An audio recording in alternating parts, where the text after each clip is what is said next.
एक बार की बात है, एक राजा के पास 12 खूबसूरत बेटियां थी। वे सभी एक बड़े महल में रहती थी। राजा को एक अजीब बात से परेशान करती थी। हर रात जब राजकुमारियां सोने जाती थी, उनके जूते सुबह तक पूरी तरह से घिसे हुए पाए जाते थे। राजा यह समझ नहीं पाता था कि आखिर ऐसा क्यों हो रहा है। राजा ने इस रहस्य को सुलझाने के लिए एक घोषणा की, जो भी व्यक्ति यह पता लगाएगा कि राजकुमारियां रात को कहाँ जाती हैं, उसे राजकुमारी से शादी करने और राज्य का उत्तराधिकारी बनने का इनाम मिलेगा। लेकिन अगर कोई यह पता नहीं लगा सकता तो उसे कड़ी सजा दी जाएगी। कई राजकुमार और योद्धा आए, लेकिन कोई भी इस रहस्य को सुलझा नहीं सका। एक दिन एक बहादुर और गरीब सैनिक राजा के पास आया और उसने कोशिश करने का फैसला किया। रास्ते में उसे एक बूढ़ी औरत मिली, जिसने उसे एक जादुई चोगा दिया जो उसे अदृश्य बना सकता था। बूढ़ी औरत ने उसे सलाह दी कि वह चुपचाप राजकुमारियों का पीछा करे और देखे कि वे कहाँ जाती हैं। रात में सैनिक ने जादुई चोगा पहन लिया और अदृश्य होकर राजकुमारियों के कमरे में गया। उसने देखा कि जैसे ही रात का समय होता, राजकुमारी अपने बिस्तरों से उठती और गुप्त दरवाजा खोलती। सैनिक ने उनका पीछा किया और पाया कि वे एक जादुई जंगल के रास्ते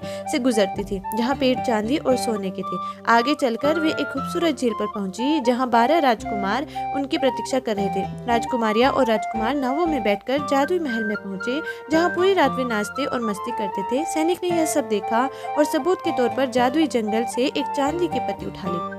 अगले दिन सैनिक ने राजा को पूरी कहानी सुनाई और चांदी की पत्ती दिखाकर अपनी बात साबित की। राजा बहुत खुश हुआ और सैनिक को अपने सबसे छोटी बेटी से शादी करने की अनुमति दी। इस तरह सैनिक ने न केवल रहस्य सुलझाया, बल्कि एक बहादुर और ईमानदार व्यक्ति के रूप में सबका दिल भी जीत लिया। So if you like this video, please like, share and subscribe my channel. Thanks for watching guys. Bye bye.